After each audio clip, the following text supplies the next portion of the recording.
Great,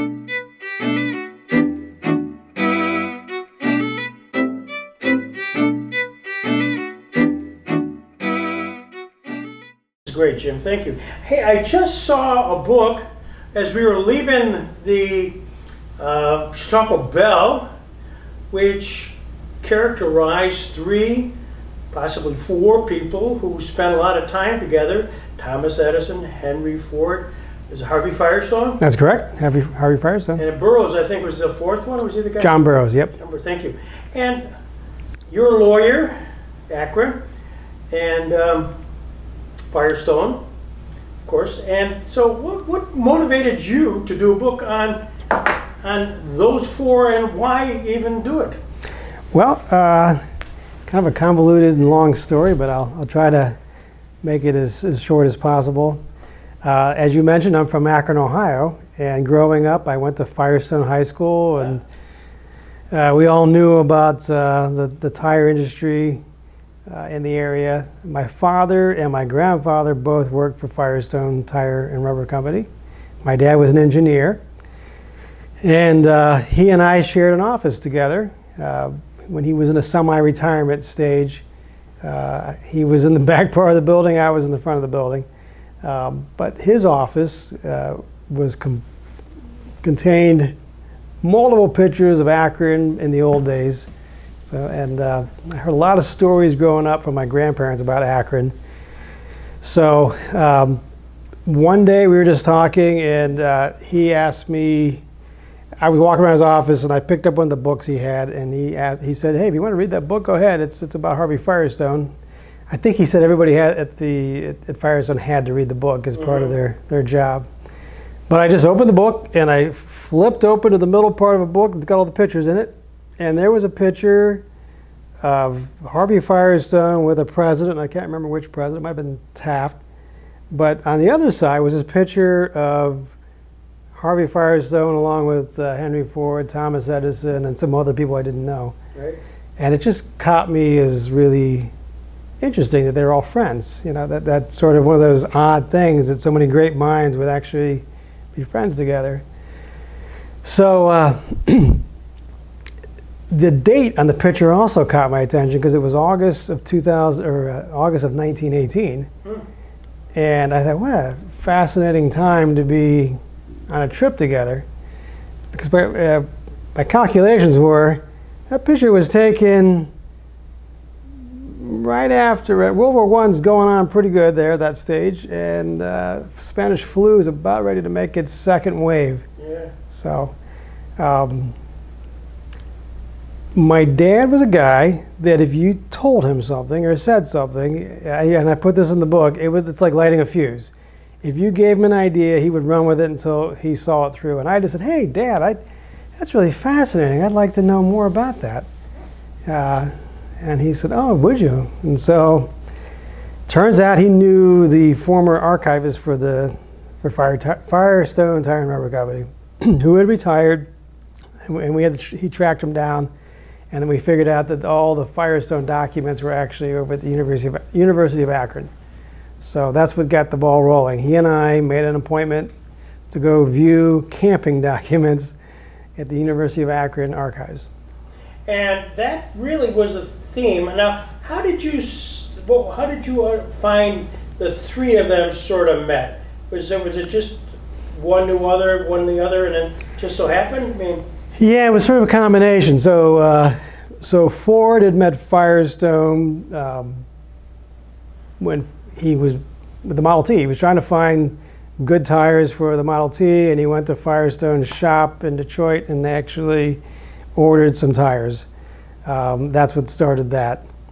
And then Edison and Ford, obviously they're probably a more famous friendship that people know about, but Ford had worked for Edison, and Edison there was a conference of some sort, and then Ford managed to get himself invited so he could sit at the table with Edison and show him his ideas for the car. And that's sort of how their friendship started.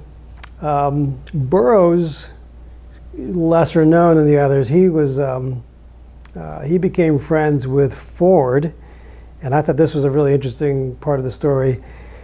because he was an environmentalist and a naturalist, he was sort of initially not happy about the idea of a car. And Ford, who was a big fan of Burroughs, in part because they shared a love of birds and bird watching, sent him a car, and kind of tried to, get on his good side by saying, "Hey, if you want to go see a lot of birds and get out in nature, this is a great way to do it." Yeah. And he converted them over, and they became friends as well. So they decided at some point, not just merely to get together at some country club to have dinner, they actually decided they'd go camping. That's right, yeah. I can't imagine, these suited people just deciding that was going to be unique. It's a fascinating thing at so many levels, because in some ways the road trip is just beginning, in part because of them, because they, you got the guy who invents the car and tires and all the stuff that goes along with the modern world, and they were seeking a way to sort of escape it for a while. So they actually ended up doing the trip, I think, about 10 years total. And you said suits. What I got a kick out of is you look at all the old pictures, they're in the middle of the summer on the side of a road in a tent in a suit. So how elaborate were the tenting? I mean, the camping. I'm visualizing a cadre of people who set up the tents, who do this, do that. They did, yeah. I mean, it's just pretty easy camping. It's glamping. Glamping before there was glamping, yeah. They're the first glampers, I would say. They did have a slew of helpers, and they were not afraid to, get dirty themselves, but they did have a slew of helpers with them. Yeah. I've seen some videos and some picture Ttey type things. But Chautauqua becomes part of that road show too. There are pictures here of the three of them at Chautauqua. That's correct. And what's interesting to me too is that the idea of Chautauqua is interesting because it goes to the bigger story of travel and vacation itself. How does a person begin to take time off of work and try to get away from things? And you look through the history of travel and vacations, and this is a pretty important part of that, because this is one of the original spots where people, ordinary folk actually, could actually come together, meet, get away from things, learn some things. And that's another part of travel that I found interesting, is that people like to learn and do things while they're traveling. This idea of laying on the beach is attractive to some people, but not most. Most people enjoy some self-help or some other component to travel, and you see that with these guys that travel together. Did they do diaries or something? Did you read the diaries? I did. Unfortunately for us, Ford did not keep a diary. Edison did not keep a diary. Firestone kept an itinerary, and Burroughs, the writer of the group, he did keep a diary. Were they 2-3 day events? What were the normal length? A couple weeks. Couple weeks? Yeah. Wow. Yeah, so in the book I wrote about 1918, they traveled from Pittsburgh to Asheville, North Carolina, and then back up to Hagerstown, Maryland. So your book deals with really 1 year? 1 year, yep. And the substance of the book, diary of Burroughs, and the itinerary of Firestone, and were you able to get any ancillary? I assume there's a lot of news coverage. I mean, these four guys show up in town. It's not just. Yeah, they were treated like rock stars, and part of that was they were the rock stars of their time. But secondly, there's some indication that Firestone, maybe Ford to some extent, had kind of tipped off the press at times as to where they might be. So they were kind of trying to get a little press along the way. But yeah, they were treated like rock stars. When they came into towns, and actually, usually the trips ended with them being exhausted by all the commitments they had to make along the way. And then ultimately, that's why they stopped doing the trips, is they got too big and too involved. They did trips with presidents. Actually, Harding and I think Coolidge, both were part of later trips. With them as president? Harding was president and went with them. Oh my God. And Coolidge they visited Coolidge. Yeah. That's incredible. So what did you learn? What was sort of the, as you're putting together this sort of 2-week 1918 roadshow, what did you learn about these people? I learned that like everybody, they were looking for the same thing. No matter how much money you have or how famous you are, in the end, you're looking for the sort of the same things, which is a chance to get away, a chance to be with friends, a chance to share those moments that we all try to do. So that's one thing I learned. I also learned 1918 is eerily similar to today, in that you have a pandemic. You have a war that's started by agreements made between countries as to who's going to defend who. You see similar things that could be occurring even today. I'm also fascinated by this clash between the environmentalists and the industrialists that goes on to this day. And interestingly enough, Edison kind of talks Henry Ford out of the electric car, telling him it won't work, that it's not quite something that can actually be done. And you think that discussion's still going on today. Electric cars, gas cars, environment, industry. So. And Burroughs was pretty much an environmentalist, wasn't he? Correct, yeah. And you got capitalists, three capitalists, and an environmentalist. Yeah, it would be like, Bill Gates and Elon Musk going out with the head of the Sierra Club or something. It doesn't seem very compatible, but in the end, they shared the same love of life, really. And they did it again and again and again. Yep. As I know, of course, we talked briefly offline about the Uncommon Friends book, which was really Sarasota, I believe, Sarasota, Florida, when they spent time together and movie creating that. Did you part of your research? Did you research Chautauqua at all? Is that part of your book at all? It's only mentioned in the part of the book where I discuss why do people try to get away. Yeah. So I do a little bit of the book in the end is sort of, because it was about 20 typed pages of itinerary from that trip, I had to look for other things to discuss, and what I decided was there were interesting stories about the idea of getting away, and I also found interesting stories about where they actually went. And so I also went to those areas. So Chautauqua was mentioned, but more in passing, I guess. Was there criticism at all? I mean, they did give publicity. What they did, this is the war, World War I, people selling bonds, the machinery, war machine is in high gear, and they're out on a 2-week vacation. I thought about that, and you're right, yeah. Overall, I don't think they, one thing, Burroughs was over 80 years old at the time, and Edison was 70. I think the youngest of the group was Firestone, who was 50. So, and Firestone, the youngest, had actually done the most probably for the war. He had gone to Wilson early on and said, hey, whatever you need, I'm there. Ford, a little more reluctant, initially against the war, but changed his mind and decided he would help. But yeah, I think that is a consideration, that they were taking a trip during a pretty raucous time in this country. So what's your walk away when people call you and say, you've just done this book? Is this your first book? It's my first book, yes. So what was the challenge of the book? I should ask that, other than getting it done.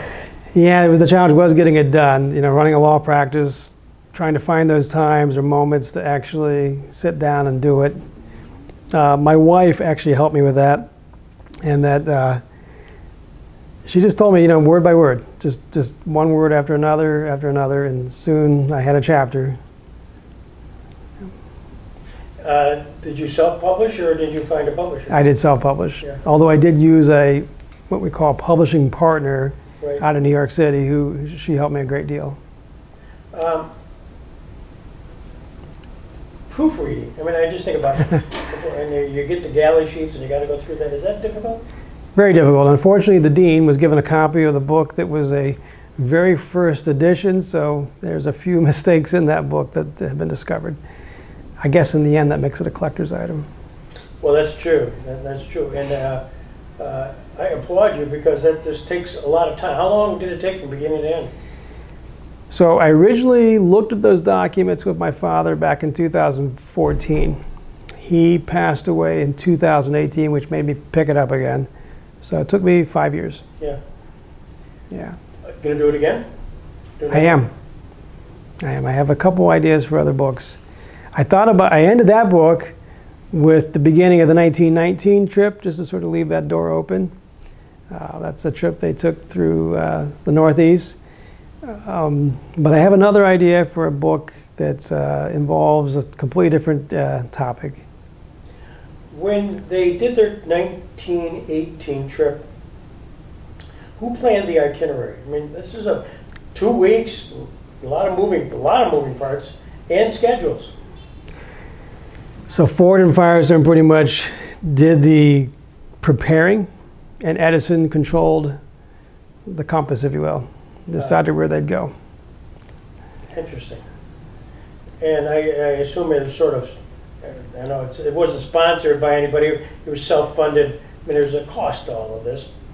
You know, I assume they can afford to do that and not an issue. Correct. Yeah.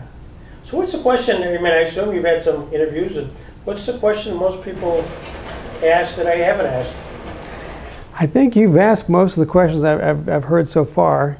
I have heard a couple people ask me if I was interested in discussing Ford and Edison's problems more than I did. And I tried to tell them that this book was not, I didn't set out to do that. I set out to talk about the friendships that they had with each other, acknowledge fully that they were not perfect men in any way. So I do mention some of the problems they had without going into great detail. But I have had a couple people, you know, ask me if maybe I should have discussed that in more detail than I did. But I don't think it was the right place for that. 1918, obviously the war is on. Wilson has committed them, Wilson, the United States, into the war, full war. Was there any sense among those four that there was a pacifist feeling, you know? Did you get any sense of the politics of the four of them? Yeah, you definitely do. It clearly all of them were behind the war effort by the time that trip took place. Going into 1918, Ford was clearly the pacifist of the group. So much so that he had done a peace ship at some point that I discussed in the book. Ended up being a big fiasco. Burroughs and Edison clearly were following the war in great detail, or were very much behind it. And obviously Firestone was as well. There's mentioned continually that they just continually going to town looking for newspapers, trying to find any headlines they can as to what's going on. They did have a member of the government with them for the first night, a gentleman by the name of Hurley, Commissioner Hurley. And apparently the first night together they discussed what was going on with the war, and the commissioner asked that they not repeat anything that was said. They did a good job of doing that. They just simply said they left the campfire that night reassured that things were going well and that maybe the tide was turning. That's right, August, because it really was not clear in August of 1918 that by November of 1918 it would be over. I mean, it wasn't. Correct. It turned pretty quickly. Turned very quickly, yes. They had no idea how quick it was going to turn.